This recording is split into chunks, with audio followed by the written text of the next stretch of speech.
നാട്ടുകാരല്ലേ, നമ്മളൊക്കെ ക്രിസ്ത്യാനികളല്ലേ. പള്ളി ആശീർവദിച്ച് കല്യാണം കഴിച്ചൊരു പെണ്ണ് കെട്ടിയവൻ ജീവിച്ചിരിക്കെ മറ്റൊരുത്തിന്റെ കൂടെ പൊറുക്ക.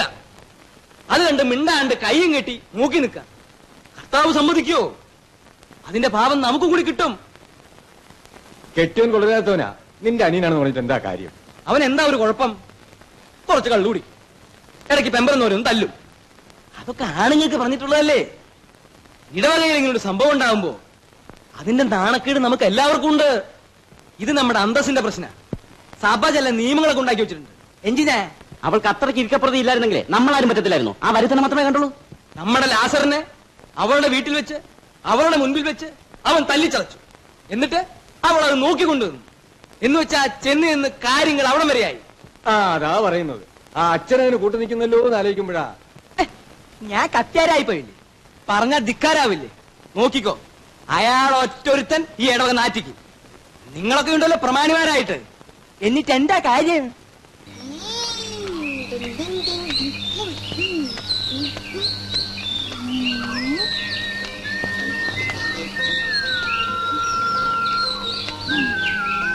മാഷേ,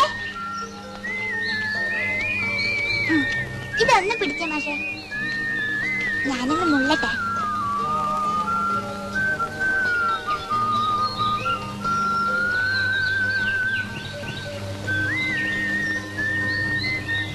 ഇത് എത്ര നേരായി മാഷ? ഇത് കഴിയണ്ടേ? ഒരു ദിവസം താൻ എത്ര പ്രാവശ്യം ഉള്ളൂ? അതിപ്പോ ഞാൻ എന്നെ നോക്കിയിട്ടില്ലല്ലോ. വാ.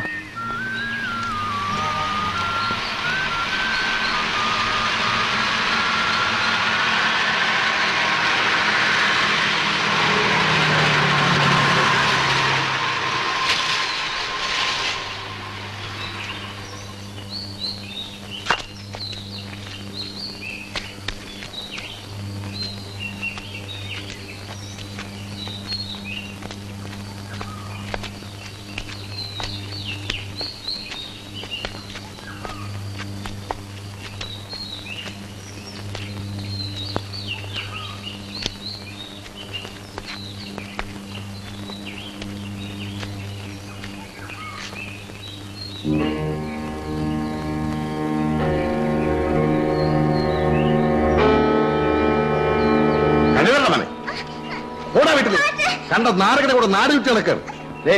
ദേഷ്യം ഉണ്ടെ നേരിട്ട് തീർത്താൽ മതി. ഒന്നും അറിയാത്ത കൊച്ചിനെ ഉപദ്രവിക്കരുത്. നേരിട്ട് തീർക്കാൻ തന്നെയാണ് വന്നിരിക്കുന്നത്. മോനെ, നിന്റെ ഈ വേലി ചാടിയുള്ള കളിയുണ്ടല്ലോ, ചോദിക്കാനും പറയാനും ആരും വിചാരിച്ചടാ. പേടിപ്പിക്കാതെ പോവാ. ചുണയുള്ള ഒറ്റക്കൊറ്റക്ക് വന്ന് ചോദിക്കേ. അവന്റെ അഹങ്കാരം കണ്ടില്ലേ? ലാസറേ, അവന്റെ ചെവി കിട്ടിട്ട് രണ്ട് കൊടുക്കടാ.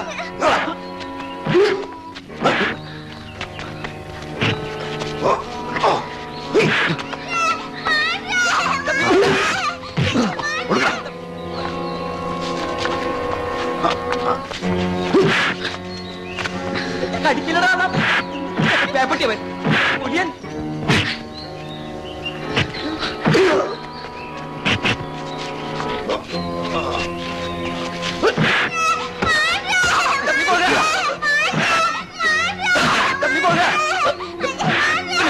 ചെക്കന് ഞാൻ കടിക്കില്ല ഞാൻ മാഷ നിന്റെ അപ്പനാണല്ലോ. കൊല്ലി ഞാൻ ഇടിക്കണവനെ. ഇടിച്ചോ?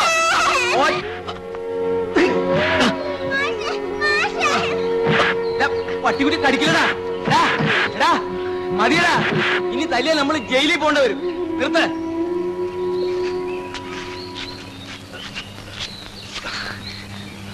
എടാ, നിന്റെ അമ്മയോടെ ഒന്ന് പറഞ്ഞേക്ക്. ഇനിയെങ്കിലും അഴിഞ്ഞാട്ടം നിർത്തിയില്ലെങ്കിൽ ഞാനാ പുറകിൽ ഇരിക്കും. വാ.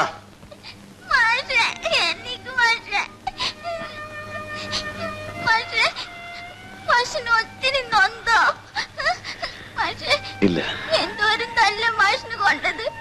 സാരമില്ലടോ, തനിക്ക് വല്ലതും പറ്റി. തല്ലു കൂടിക്കൊണ്ടിരുന്നപ്പോ ഞാനതാ പേടിച്ചോണ്ടിരുന്നു. കരയണ്ടടോ, ഇനി കരഞ്ഞിട്ടെന്താ കാര്യം? താനിതൊന്നും ചെന്ന് അമ്മയോട് പറയരുത്. നമ്മളെ മാത്രം അറിഞ്ഞാ മതി. നമ്മൾ കളിച്ചപ്പോ ഉരുണ്ട് വീണല്ലേ, അല്ലേടോ? പോ.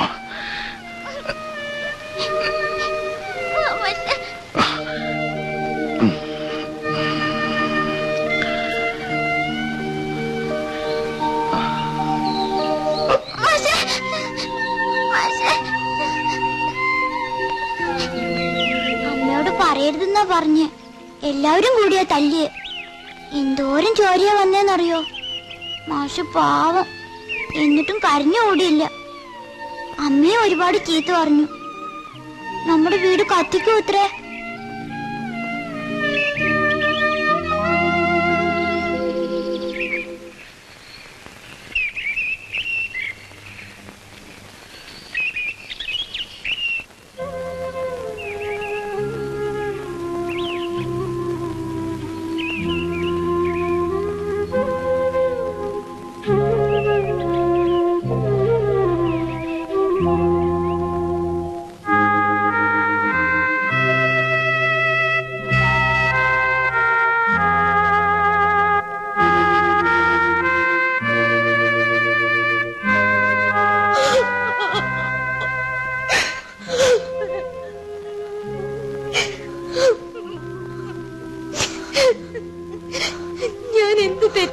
എനിക്ക് ശിക്ഷ ഇല്ല ചേച്ചി. തെറ്റെന്ന ചേച്ചിയല്ല, മറ്റുള്ളവരാ. ഇത്രയും നാൾ കണ്ണീരും കഷ്ടപ്പാടുമായി ഇവിടെ കിടന്നപ്പോൾ ആരും ഉണ്ടായിരുന്നില്ലോ ശരിയും തെറ്റും അന്വേഷിക്കാൻ. കർത്താവേ, എന്റെ ഒരു വിധി. ജന്മം തന്ന കർത്താവിനെ മറന്ന് ന്യായം വിസ്തരിക്കുന്നവരാണ് ഇവിടെ. ചേച്ചി ധൈര്യമായിരിക്കും. ഇടവകയും കുറെ പ്രമാണിമാരും മനസമാധാനത്തോടുകൂടി ജീവിക്കാൻ കർത്താവ് വഴി തുറന്നു തന്നാലും ഈ നാട്ടുകാരതിന് സമ്മതിക്കില്ല മോളെ. ചേച്ചി, തിരുവസ്ത്രം ഇട്ടുകൊണ്ട് ചേച്ചിയുടെ കൂടെ നിൽക്കാൻ അനുവാദമില്ലെങ്കിലും മനസ്സുകൊണ്ട് ഞാൻ എന്നും ചേച്ചിയുടെ ഒപ്പം ഉണ്ടാവും.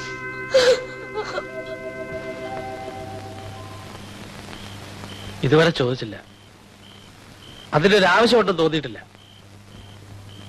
പക്ഷെ ഇപ്പോ ഇത്രയൊക്കെ കലാപമായ സ്ഥിതിക്ക് എന്താ ലൂയിസ് ഇതിന്റെ സത്യാവസ്ഥ? ഞാൻ ഇവിടെ വിട്ട് പോണോ? അച്ഛനും അതാണോ പറഞ്ഞോണ്ട് വരുന്നത്? പറഞ്ഞാത്താ പോവോ? തനിക്ക് പോവാൻ പറ്റുമോ?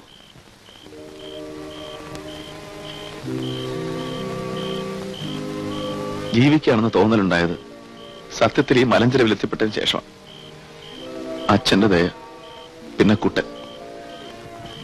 അവനോടൊപ്പം കളിക്കാനിരുന്ന് കൊടുക്കുമ്പോഴൊക്കെ എനിക്കൊരു കുട്ടിക്കാലം തിരിച്ചു കിട്ടിയ പോലെ. എന്തിന്റെ പേരിലായാലും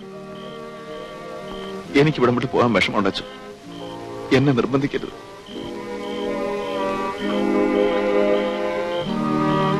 അല്ല, അതിപ്പോ മേരിയുമായി ആലോചിച്ചുറച്ച ഒരു തീരുമാനമാണോ? അല്ല, മേരിയുമായി ഞാനിതൊന്നും സംസാരിച്ചിട്ട് പോലുമില്ല. പക്ഷേ അച്ഛൻ ഞാനൊരു പൊങ്ങുതരി പോലെ ഇവിടെ വന്ന് പെട്ടതാ. അച്ഛൻ അറിയാലോ,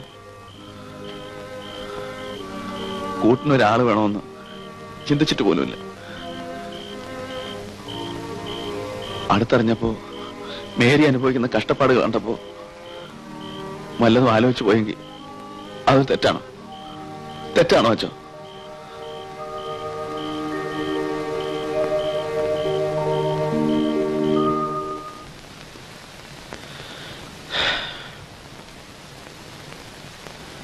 അവൻ ചോദിച്ച കേട്ടില്ലേ?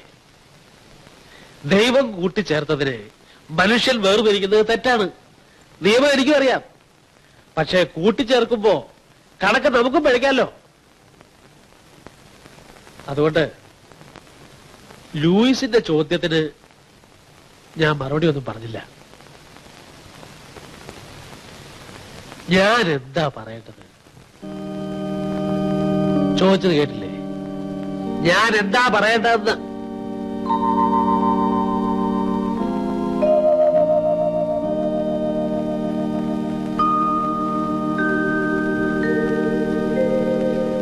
എന്റെ അടുത്ത് വേണ്ടാട്ടോ.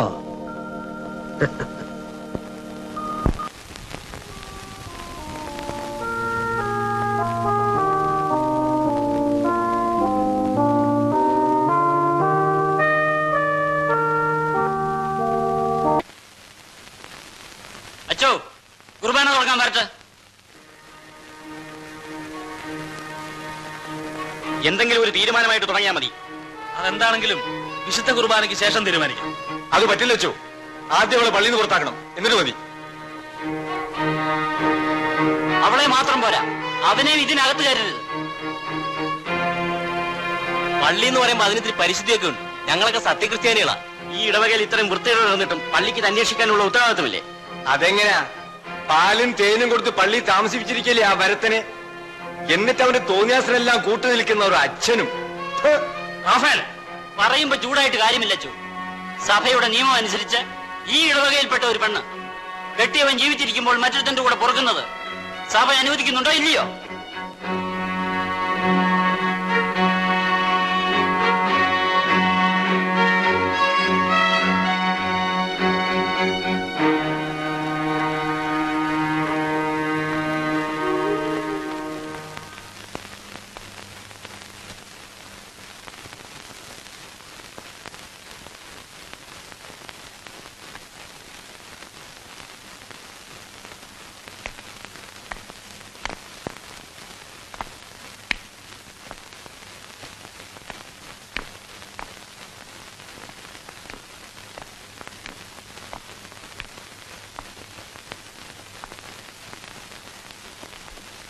അച്ഛൻ എന്താ മിണ്ടായിരിക്കുന്നേ? ചോദിച്ചതിന് സമാനം പറയണം.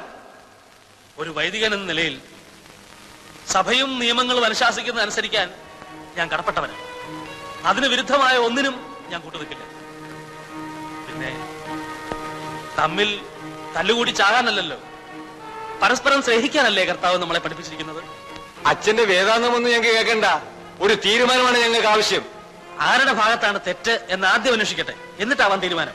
എന്തോന്ന് അന്വേഷിക്കാൻ? നാട് മുഴുവൻ പാട്ടല്ലേ അവൾ അവന്റെ കൂടെ കിടക്കുന്നത്? പത്രോസേ, ഇത് പള്ളിയാണ്, വാക്കുകൾ സൂക്ഷിച്ചുപയോഗിക്കണം. ഓ, ഞങ്ങൾ പറയുന്നതല്ല കുറ്റം, മറ്റുള്ളവർക്ക് പ്രവർത്തിക്കാം. നിങ്ങൾക്കിപ്പോ എന്താ വേണ്ടത്? അവനെ ഇനി ഇടവകയെ കയറ്റരുത്. അവളെ സഭയിൽ നിന്ന് പുറത്താക്കി തെമ്മാടികൾ കൊടുക്കണം.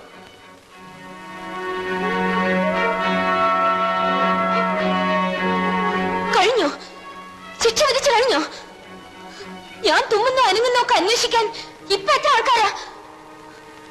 ഈ നാട്ടുകാരെല്ലാം മുമ്പ് എവിടെയായിരുന്നു? കള്ളും കുടിച്ചോണ്ട് വന്ന് ചവിട്ടും തൊഴിക്കൊക്കെ ചെയ്യുമ്പോ മേരി,